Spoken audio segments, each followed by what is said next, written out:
Today's episode is brought to you by cattle. Every product launch faces a chicken and egg problem. You need reviews to convert, but you need conversions to get reviews. Cattle can help. Cattle helps brands win share. They leverage their consumer panel for insights, collecting receipts, and driving product ratings and reviews. It is the largest daily active survey panel in Canada, with over 10,000 daily active users and over 100,000 monthly active users. Let cattle be your chicken and or your egg, depending on your perspective. Visit getcattle.com to learn more.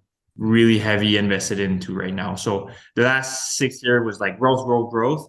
Now it's like getting the business healthy, So taking a good year or two to set it up properly so that we can scale again. And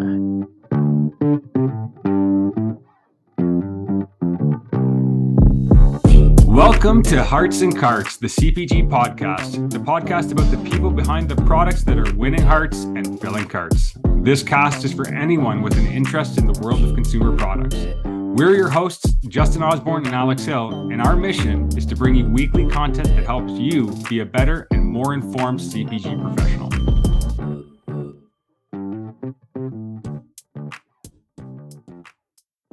Welcome to another episode of Hearts and Carts, everybody. Thank you for tuning in, and thank you for tuning in the past. If it's your first time, we're going to cover off the latest and greatest in CPG, what some of the most exciting founders and leading professionals in the space are doing, and we're going to learn from them and learn about their journeys.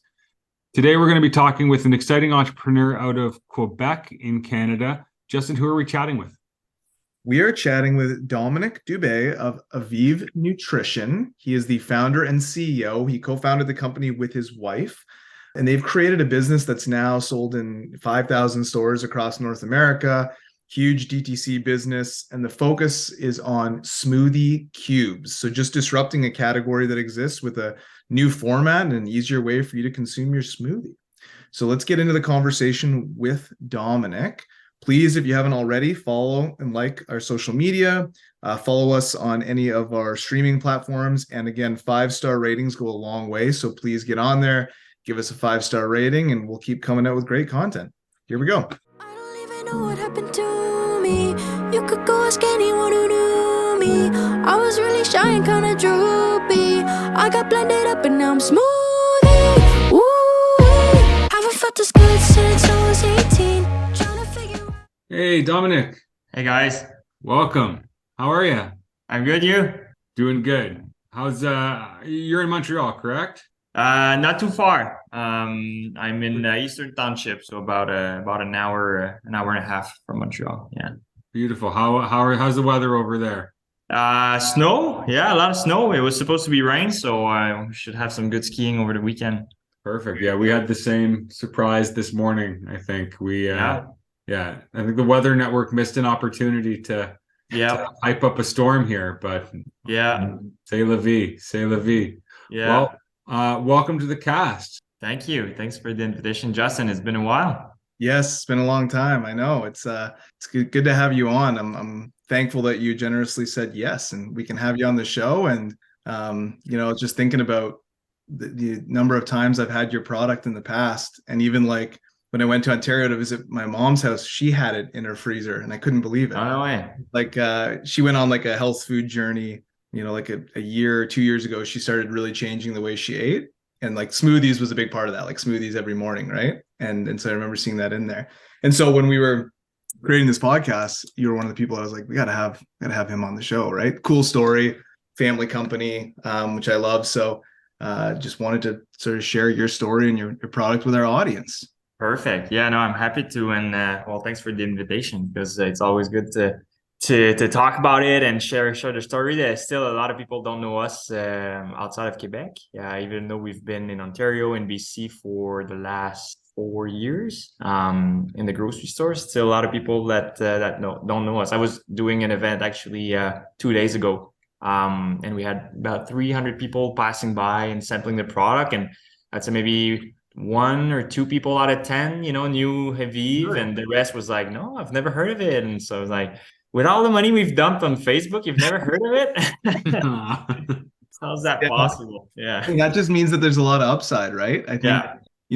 Alex and I were looking at your store locator on the website, and I'd say you guys have done a pretty nice job getting into just about every grocery store in Canada. So if people are aware that you exist, they'll find you, which is Yeah. No, distribution has been I'd say the timing for us of the product was good, because when we started doing presentation to the buyers across Canada, it was filling a need. Like it was a category that has been pretty stagnant over the last couple of years, frozen fruit mostly, and then there was some blend of smoothie, but like pretty much always the same. And we came in with a different idea, a new category within a category. So everybody sort of gave us a chance, and it did well. And we supported a lot with demos and all sorts of flyers and events, and we support a lot of retailers. And so yeah, we've been able to build a good distribution, about 2,000, a little bit over 2,000 doors in Canada. And it's been 2 years that we're developing the US in a little bit the same mentality. Yeah. awesome. Yeah, that's so good to hear. And yeah, the smoothie market isn't new, but the way that you guys went about it is very new. And I think that's what's so exciting about your product. And as someone that makes a smoothie every day, I can appreciate like the mess that creating a traditional smoothie makes versus incorporating your products is just so much cleaner. And I'm also lazy and don't want to clean up a kitchen after. So the easier you can make the smoothie process, the better, right? So let's introduce you here. So on today's show, we're excited to have Dominic Dube, who is the founder of Evive Nutrition, famous for their sort of smoothie cubes, and they've kind of expanded beyond that into some other products as well.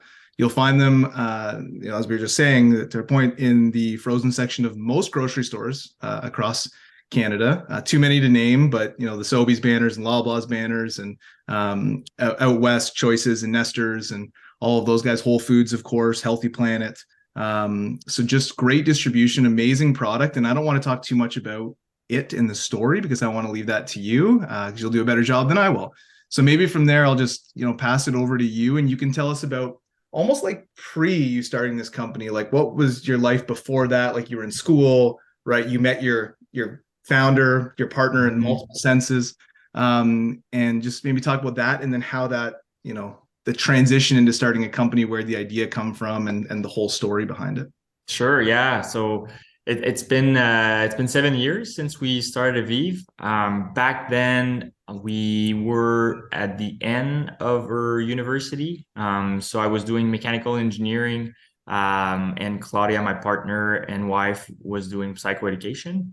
At that point, we had been together for 6 or 7 years. So yeah, we've been together for a long time, and she was plant-based at that point. It was maybe 2 years into that new diet, and she did the whole wellness sort of transition. Started doing yoga a lot, meditation, and food was a big part of that transition. Making very healthy meals, plant-based. And that's when she started making smoothie every day. That's part, a little bit like your mom. Yeah. So as part of that transition, she started reading a lot about superfoods and how to make a balanced smoothie and how to make them delicious, and like trial and error, and like eventually she was making a smoothie every day that was just fantastic. But everybody knows, it takes a lot of time, and we all have busy mornings. And so we thought, like, there's got to be a way to make a smoothie like easier than this. It was the time of like the Nespresso cups and everything. Like, it was all happening, and like we're like, if there was a way to make like that quality of a smoothie as easy as making a coffee, how awesome would it be? And it would make it accessible for so many people, even if you don't go through the radical sort of plant-based transition. And so the idea sort of came there of pre-making Claudia's recipe in frozen cubes in an ice tray. So in the morning, you would just basically pop the cubes in a mason jar and add the almond milk or oat milk. And on our way to work, it would melt, and then we would shake it up. And it was literally making the same qualities of a smoothie, but with zero prep, no time. And it was just like consistent in terms of nutritional and taste. And so we opened a Facebook page, and we were not thinking about, starting a company at this point, or are being entrepreneurs. But yeah, we thought the idea was pretty neat, so we started a Facebook page and got a couple of orders, started home delivering, and people were like excited about it. So opened 1 food stores, 2 food stores, and we're like, I think we should give it a shot. So I was done with my mechanical engineering degree, and Claudia was doing her master, so she put that on pause, and we went, sort of full time on it. That's awesome. So the Facebook page, I guess just your, places really close to where you lived. You were sort of delivered by car. I guess the classic entrepreneur started to see the pickup, some grocery stores, and like, we might have something here. And so what where it like clicked that it's like, we have something here? Yeah. I think like we were very naive. I remember thinking that when we would have like 10 grocery store, we would be okay, and it could be like a good side hustle, and it would, that was the goal. I literally remember thinking that, and it was so far from reality, but like that naivety was like, it was really hard, like any, startup. So, but it was like, in 6 months it's going to be fine. In 6 months it's going to be fine. Because we didn't know in what we were getting into. And then you realize, okay, well, we need 100 doors. And then it's like, well, yeah, we need 1,000. And then, so it's sort of, you need that mass of doors and consumer to run your plan, to have, a marketing team, to have all that. So yeah, a lot of not knowing what we were doing was really useful to get through the first couple of years. Yeah, sometimes ignorance is bliss in a way. If you think of all the obstacles, you might not have founded the company, right? You might have just said, no, this is too much work, this is too daunting. But almost not knowing, you go for it and you think, I can get 10 doors. Yeah, you don't realize you need 2,000, but you're like, you're thinking, yeah, well, it's just 1,000 doors would have seemed impossible, right? Yeah. So it's not that we wouldn't wanted to put the work. It was just impossible in my mind. Like I just couldn't figure out a way to get it to 1,000 doors.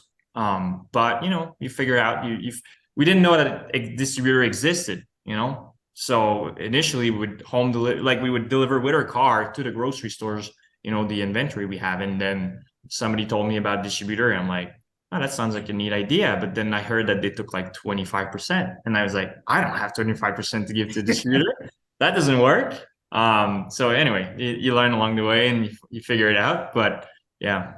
Interesting. So coming from mechanical engineering, obviously consumer products is probably not a career path you saw yourself going into. But with that skill set, obviously a lot of analytical kind of quantitative skills. Where do you guys divide, and how do you like, where do you find yourself taking the lead, and where's Claudia take the lead? Mm-hmm. We sort of, it went naturally along the way. I took more of the manufacturing, making of the product, finance side of things, and she did the whole marketing and product development. I literally didn't touch marketing at all, and she would very rarely go to the plant, aside from when we were launching new SKUs or so we really sort of had our own sort of skill set, and yeah, that was really useful. So we wouldn't step on each other's toes, and it was really complementary. And then I'd say mechanical engineering did help me a bit on the manufacturing side, but it also had its side effect of like, I had a lot of confidence in my skills because I was getting out of school and I had that degree, and so I thought I could do stuff that I couldn't. So I designed at some point a machinery to help out on the manufacturing process, and it was a total failure. That was early on. I remember it was like $12,000 that I had put into it. It was a lot of money for us at that point, and it just didn't work. Like so a lot of confidence in my ability, but like anything, you need some level of experience, not just school, to build machines. Oh, that makes sense. I mean, it sounds like a good learning experience. Yeah, we have a couple like that. Yeah, a couple. I guess that's part of the process, right? You learn from some failures along the way, and it makes you a bit stronger. So what's it like? I mean, so you talked a little bit about how you split the roles. I would imagine, we talked to Jake Carls recently, and he founded a company with his family as well, similar to you, right? And so I would imagine that sometimes it's wonderful, sometimes it's not. And I know now, you have an extra layer with a child in the mix, right? So, how do you balance like work and home life? Every family, every couple that are in business together have their story. Like for Chloe and I, it's been quite simple, honestly. We never fought in 7 years regarding business. It's been very harmonious, the relationship. And I would say it's probably the best for us, because if she had done, gone the psychology path, and I would have gone, the entrepreneurial path, and being like totally obsessed about the company for all the time, and then she would be on a different sort of path. I think it would have created more conflict than being on the same sort of vision together. So in terms of now with the baby, we were fortunate enough that we had a good team in place, so she was able to take the full maternity leave and really be with the baby, and it's been great. We were missing her a lot in the company, to be honest, because she's sort of the soul of the company. Like she's the one that created the product. She's the reason behind all that. Like I was like the guy cutting smoothie cubes, but she was the soul. She is still the soul of the company. So we missed her a lot during that time. Now she's back, and it's you can tell just by the energy, it's great to have her back. Awesome. Yeah. How many employees are you guys up to now? We're 35, and then there's the manufacturing facility on the south shore of Montreal, who's a manufacturing partner. So Evive is we're really focused on product development, sales, marketing, and the whole e-commerce side of thing, which is close to half of our revenue. So there's everything related to that. We have a little tech team and the customer support, and so that's an area where it's traditional CPG who doesn't really focus on e-com. They don't have that overhead. For us, it's a big part of it. And so I guess let's unpack the e-commerce thing a little bit, because I didn't realize that would be such a huge portion of your sales, especially when you're in that many stores. So the e-commerce is doing a lot of volume. So was that an emphasis, I guess, like from day one, or how did you decide that was going to be a focal point for the business? Yeah. So initially it was, I guess, e-com selling on a Facebook page. Yeah, I guess right. Delivering, but that we sold maybe 200 clients like that. And at some point we hadn't figured out a way to deliver, through UPS or those companies with dry ice at that point. So we stopped doing it, and we focused on retail for 3 years. And what we realized just selling in grocery stores is we didn't connect with clients, aside from when we were doing the most. Like we didn't know who was purchasing, why, when we were launching SKUs, it was just like, hoping for the best type of thing.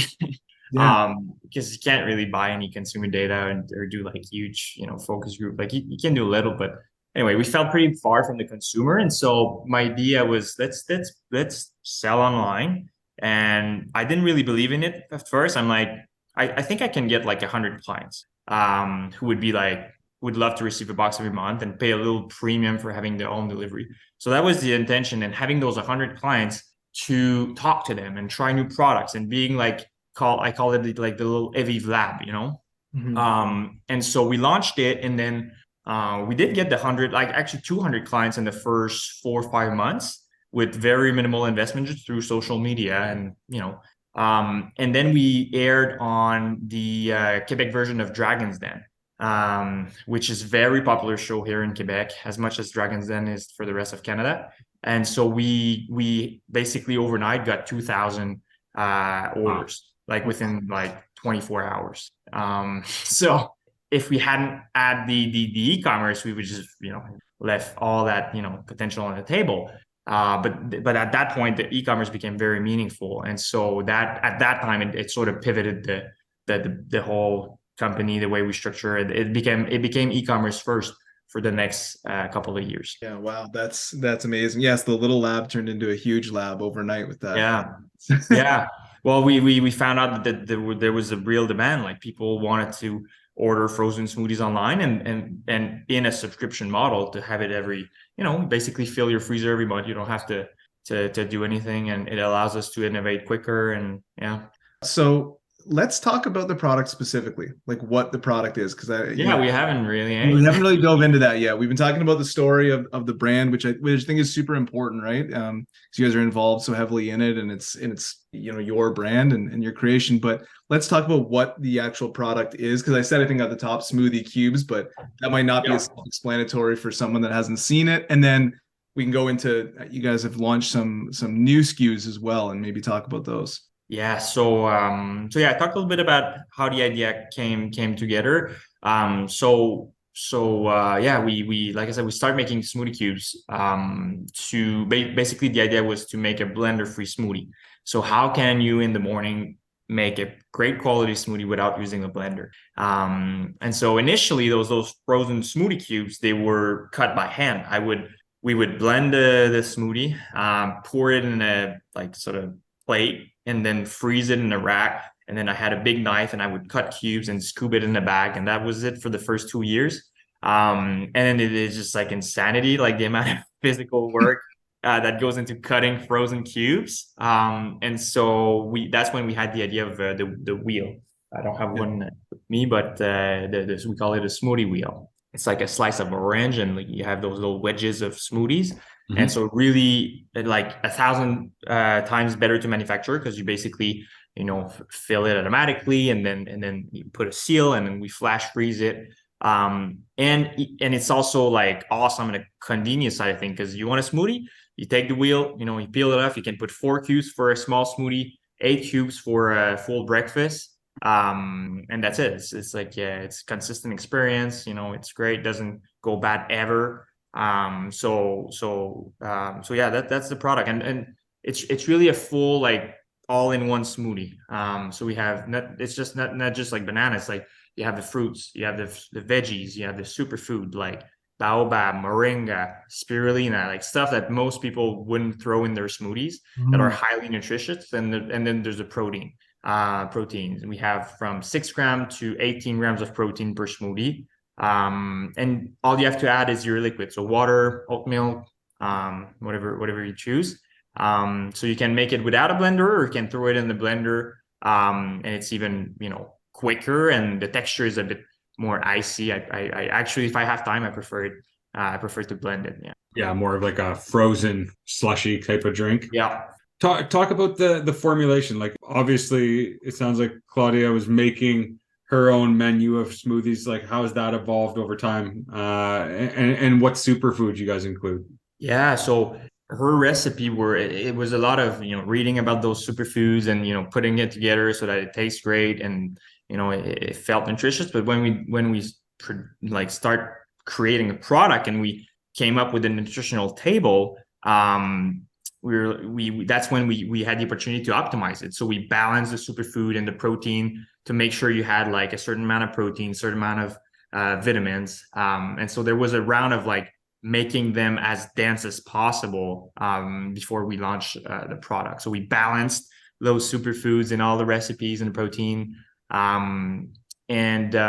Today, like most of the recipes we have, it's the one that Claudia developed. Now we have a small team who help craft the recipes, but it all goes through Claudia's hand, and she works and optimize it with her chef. And we launch about 5 to 10 products per year, so nothing like crazy. Like we work a lot on every flavors to make sure it's balanced and it's good. But every month or two we have something new on the website. Yeah. And I think that's a lot, right? I think that's like a large company would struggle with that. They're so slow. That's where you, being a smaller company, I mean, you're in a lot of stores and you have a big business, but compared to some of the other, we're much more agile, especially on the e-commerce side.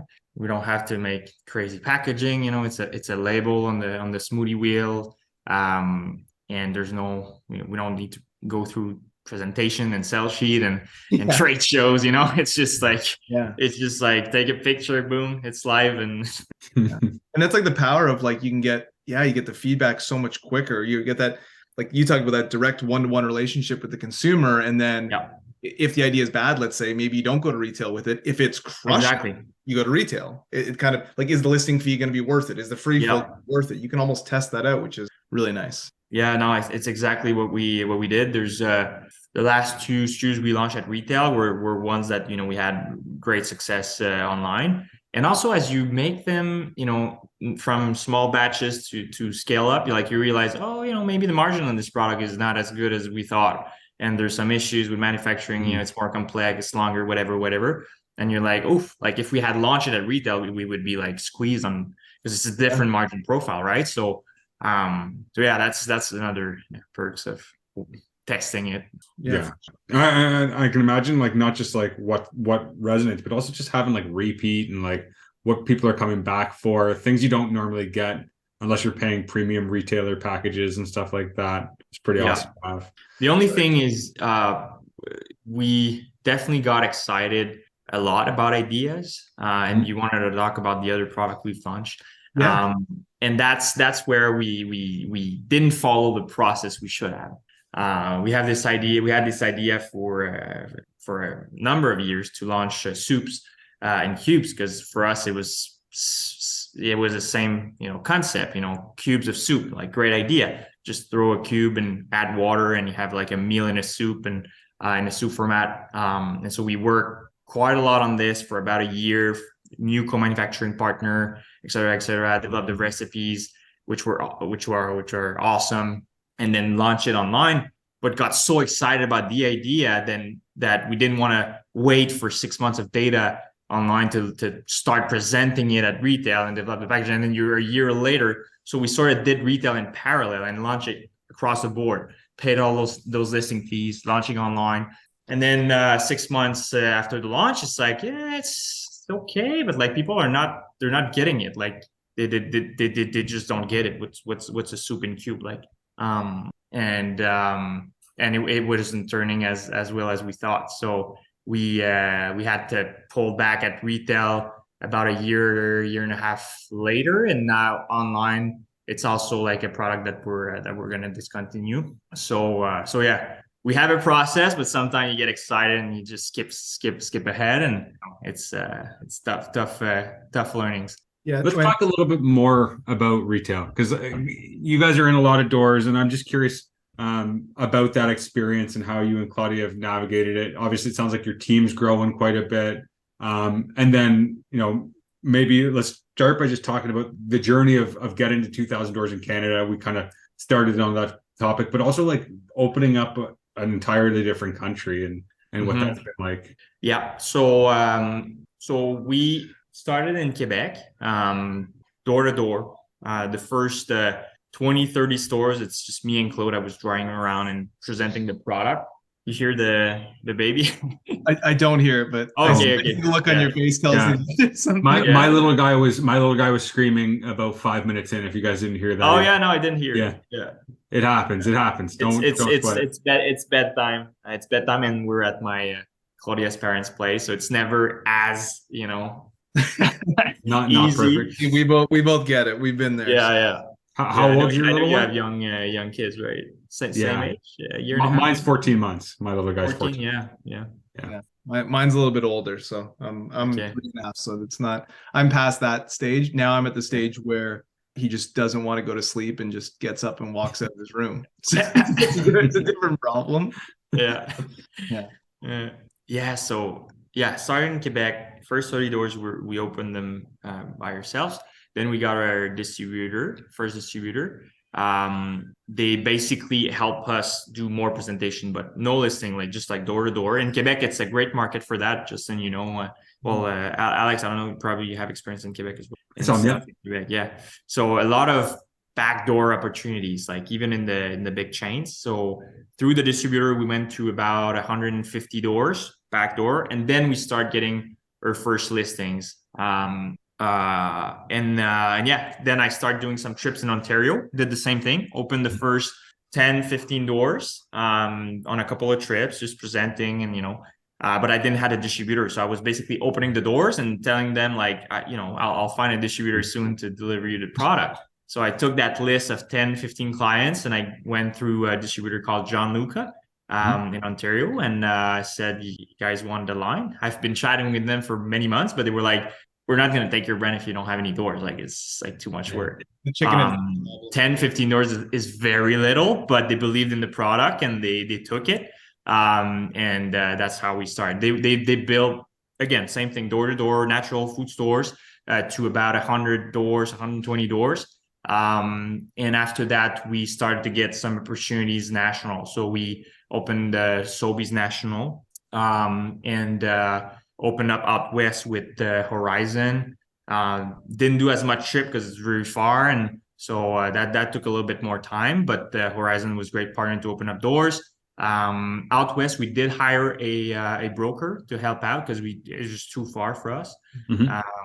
And then we had Loblaws the year after, national, Save on Food the year after, Metro, and so it sort of unfolded. Yeah. Wow.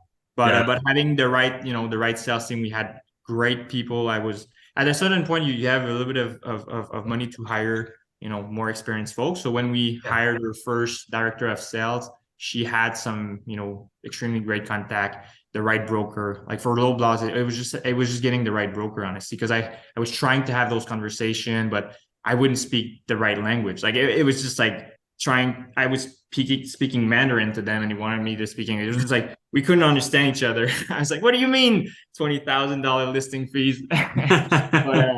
But yeah, when we got the broker in, he dissected everything for me. We made the financials work, and it was like, okay, we can go. And then they said yes. And amazing. And then moving to the US, like for you guys, I think it's probably more than just opening doors down there, right? Like I don't know if there's export or if you guys are setting up alternate manufacturing and all that stuff. So let's talk through like that learning experience, because I can imagine that's been a whole beast of new. Yeah. It was so I had started the Ontario market and BC market and Quebec market in a certain way, like just like going in the market, opening doors, and then getting distributors, local distributors, and building up the distribution. And I want to do the same thing in the Northeast, but it didn't turn out that way, not at all. I just couldn't get the right distributor. Like nobody wanted to take Evive, like the small local distributors. So. We did found one at some point, but they were specialized in food service. So anytime we opened a food store, they had to set up with the distributor, and it was just like not working. So we pivoted, and and I hired somebody in the US who knew, a great salesperson, and she's like, yeah, this doesn't work like that here. You need Unify and Kehi. So we presented them. They were awesome. They took it, even if we didn't have a lot of traction yet. They believed in the product. So we got set up with Unify and Kehi. And then the person I hired, she knew the US landscape very well. And so she started hiring the right brokers, and we started just having tons of presentation, just back to back. She would get us in front of her and the brokers would get me and Chloe in front of the buyers. We did Kroger, Target, Giant, Myers, Nugget Market, the list goes on and on the first year. And because we had Unify and KE, the foundation was there. Mm-hmm. And we start getting yes, especially after our first Expo West. That sort of made us exist. And so after that, we started getting a lot of yeses. But we're still early in the process. Now we've gained distribution. We're in about 3,000 point of sales. But it's very early. We're in our second years. It's too early to scream success. But I can talk about the building of the distribution, how we did it. The challenge is that it's really spread out right now because we opened a lot of national players. So now it's about building volume to make the logistic costs go down. And you guys export from your main base. You didn't have to set up separate or anything like that? No. Awesome. Yeah, the US is tricky because it's so regional, right? And there's so many grocery stores that are just in one region, but they've got 800 stores, but it's just in one region. So it's a different animal. But the upside there is enormous. So you still got a lot. You've done an amazing job getting the 3,000 points of distribution, but there's still so much upside, which is great for you. Yeah. No, we're at 2,000 point of store in Canada. There's still some opportunities, but it's getting, we're pretty much everywhere. But in the US, we've just scratched the surface with 3,000 doors. It's crazy, eh? The size of it is just awesome. So so I think part of the answer to this question you already answered with the US expansion, but what's next for you and for the brand here as we look at 2023 and beyond? Well, it's an interesting time, like for us and for many CPG companies. We've had a rough 2022 in terms of inflation, margin compression. It's been a tough year. The financial landscape as well, like going in the US requires capital, and so we're not necessarily at a point where it's self-sustaining for the US business. So now our big focus is on not slowing down, but taking your breath a little bit and working on the margin and the profitability on all the branches. So it's an exercise that we're really heavy invested into right now. So the last 6 years was like growth. Now it's like getting the business healthy. So taking a good year or two to set it up properly so that we can scale again in a couple of months, quarters, years, and we'll see. We'll see how long that lasts, but it's been and it's not necessarily over the price increase on different cost of goods, but Yeah, no, I think everyone's having that. We have a lot of these conversations, and I think a shift from a growth first mindset to a fundamentals first mindset for a period is actually a really smart, disciplined thing to be doing. Yeah. We have to, and the good thing is the good thing and the challenge is we have 3 business units, right? We have retail in Canada, retail in the US, and e-commerce in Canada. We don't have e-commerce in the US yet, but it's 3 teams. It's 3 there's a lot of there's many systems to support all of that. We have a tech team. So there's a lot of each and every business unit needs to be profitable and do well. It's not like we had only one business to focus on. Like there's 3. So that's my challenge. It's like someday doing like tech optimization on the website. The other day it's about talking with the retail and distributor to optimize your cost structure there, and then Canada and US. So that's the challenge for me, is to navigate those 3 environments at the same time. Speaking of juggling and managing in general, one question we like to ask people is how you actually do manage your time and structure your days. I guess day and week in the life. Like how is it you divide your priorities and organize them to maximize both you and Claudia? It's a good question. Yeah, I'm not, I guess, the example in terms of planning and organizing my time and stuff. You might be the example people need. You never know. Yeah, true. If it's working. Yeah, well, so there's one tool that I use, just not to just go after all the fire. I always set my personal quarterly and business quarterly objectives in a little logbook. And then every week before I start the week on a Monday morning, I'll list like what are the goals for the week. So it's not necessarily like, sometimes it's more like task, stuff that I just need to do. I need to do this board deck or like this retailer presentation or whatever. But sometimes it's less than a task list. It's more like it could be like I want to explore partnering with meal kits in the US. Like, so it could be like just going in. So stuff that if you're always putting out fire, you're not going to do. So totally. So that's what I do. Every beginning of the week, I'll set those things. But the reality is I'll go where the business needs me. So right now it's a lot of e-commerce stuff. E-commerce has been going fantastic during the last 2.5 years. A lot of people wanted to order online and stuff. And now we're sort of going back to more of a regular volume, even slightly under. So it's like, okay, how do we navigate that? Because it's a pretty big dip. So we need to find new ways. Like it's not a free lunch anymore where you put $5 on Facebook and you get an acquisition. You have to be very creative. So I'm putting a lot of time there. But 6 months ago, it was operational. Like we had a lot of operational issue because we were launching in the US and moving all those trucks, and it was a mess. So yeah, I go where the fires are. And I think as an entrepreneur, right, you have to be flexible and do that. So I think that's going to be part of your life. But I think even like you said, you're maybe not the example, but I think just reminding yourself of like quarterly business and personal goals and beginning of the week outlining what you want to accomplish. I think those are two great strategies to manage time, right? That people can for sure use. Yeah. That's the only tip I use and I have, and it's been working over time because like many people, I tried a bunch of things, to optimize my day and like not lose time. But the reality is like, for me, it's like I was doing it for a couple of weeks or days, and then it's just like go back to the old habits. But this one I stick with.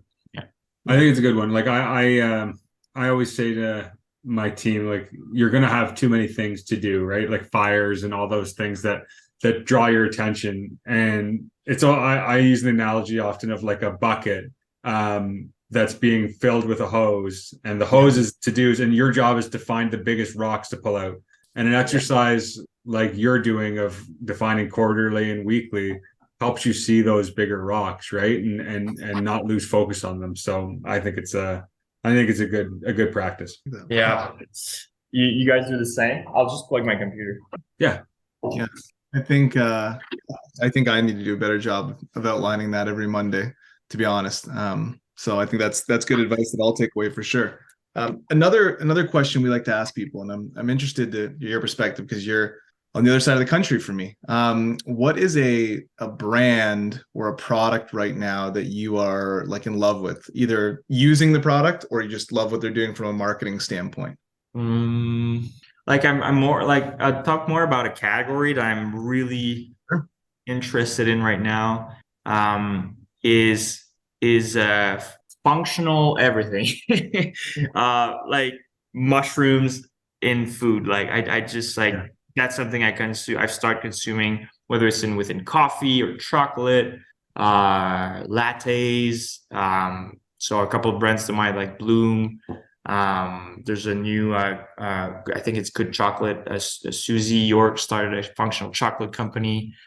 So I'm really excited about that. Like the merge of like supplements and food. Because I've been taking supplements for a long time, but it's just something boring. It's just like taking those pills in the morning is just like, it feel like medicine. Like I'm looking forward to the day where it's going to be in food and balance and like more digestible. And so all those companies going to that space, and we're doing a bit, but when you get into ingredients like ashwagandha and chaga, like you can't just put that in food. Like you need some, it's not approved for food, like those ingredients. You need a DIN, I think, for supplement and stuff. So we're not deep into that, but those companies that figure it out and are doing it, yeah, I'm excited about that. Yeah, I think we've had a few conversations about that category, and Karen from Bloom's coming on in a couple of weeks, and Susie as well. So good shout outs to them. And all right.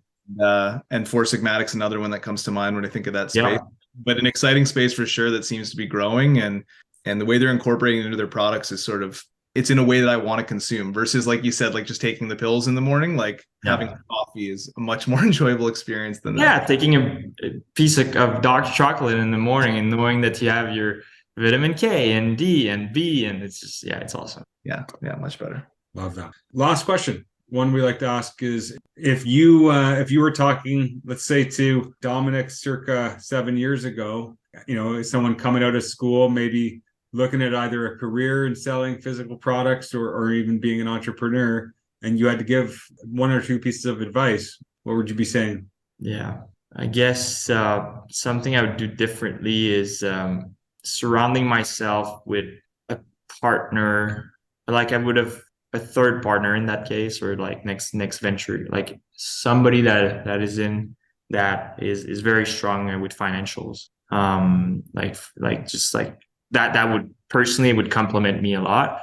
Because managing cash and not getting too excited about, creative ideas and putting some financial numbers behind it would have prevented us from many mistakes and many painful situations. So yeah, I'd say it's probably applicable for any startup. Like, don't push it too far off. It's a hire that's usually costly, but and that's why you're like, yeah, no, I'm good, I'm gonna figure it out, and you'd rather hire that salesperson and But yeah, it's the payback is for sure there with the right person.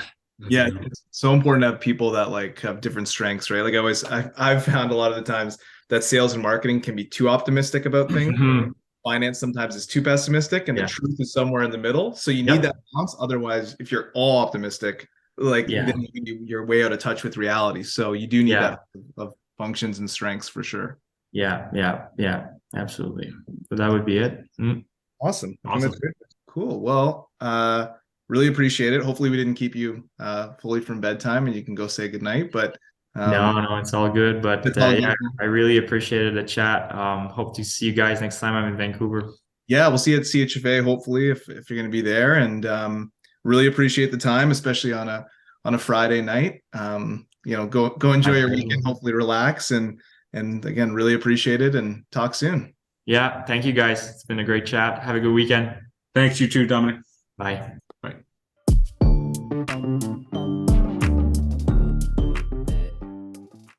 Well, that was awesome. Dominic was a really, I thought, interesting guy, really humble guy, and really liked how he was thinking about his business and kind of his and Claudia's story of how they've built that business to what has to be a massive business at 5,000 stores, and if half of that's DTC, that's a giant DTC business. So really impressive story. Justin, what did you think? What were some of your key takeaways? Yeah, he was super chill about how successful they are, right? And he was just talking about some of the challenges and things that didn't work, but there's a lot working with this company, right? I mean, it's an amazing product. You don't get into 5,000 stores and have an enormous DTC business unless you've got a great product. And they've done some incredible things in the 7 years that they've been around. I think for me, there were a couple. I like the way he looked at the business, like when he described it as the Nespresso but for smoothies. I was like, oh, I like that a lot, because that's something that, when I have my morning coffee, it's a lot easier than making a pot of coffee. But for me, I think it was when they had to focus back on DTC. So he said that, he felt far from the consumer and didn't feel like he had that direct connection with the consumer anymore, and lost a little bit of that. That can happen with going through a lot of retailers, right? Because you have multi-channels here. Sometimes you're going into a distributor, then distributor into a retailer, then retailer to consumer. So you lose that touch point and you lose your connection with your consumer, and it just makes it a lot harder to speak to that consumer. So a focus of being, consumer obsessed, and whether your DTC business is large or not, just understanding what they're looking for and, being able to test things, I thought was really cool. So I think it's a great idea for any brand starting out. Alex, what about you? I thought one thing Dominic did that was awesome for us and our purposes in our learning objective on this pod is he focused on some of the mistakes and challenges that he made along the way. And he said this a few times throughout, like first talking about making the machine and then trying to break into the US and a few other places, finding and really benefiting from experts and separating between where you can bootstrap and where you can figure it out yourself, from where you need help to really advance in a new challenging space, I think is a skill that we all should be trying to build. I don't know if it's just an entrepreneur skill, but it's definitely a mandatory entrepreneur skill. So I thought that was a great takeaway of really the importance of learning from those who have something in terms of expertise you need. Yeah, agreed. I thought that was great. And it's we've had other people on the podcast say, right, just like be in a room with people that are smarter than you so you can learn from them. And there's a lot of experts out there, and that will know way more than we know. That if you can get in a room with them, you'll learn so much. And that's part of the reason we're doing this podcast. And if you were starting a company, you need to surround yourself with people that are strong in different areas. So I think that's a great takeaway. Well, everybody, thank you so much. If you've listened to this point, we appreciate you. We appreciate you taking the time to join us and listen to the content we're putting together. If you have not already, 5-star reviews go a very long way. We really appreciate them. And so if you're enjoying the content, please feel free to let us know on Apple Podcasts or Spotify. If you haven't, follow us on social media. We're pretty active on LinkedIn, but also on Instagram. And other than that, look forward to having you back next time to chat with other great professionals and learn more about how physical products are made, branded, and sold. Thanks, everybody. Thanks, guys.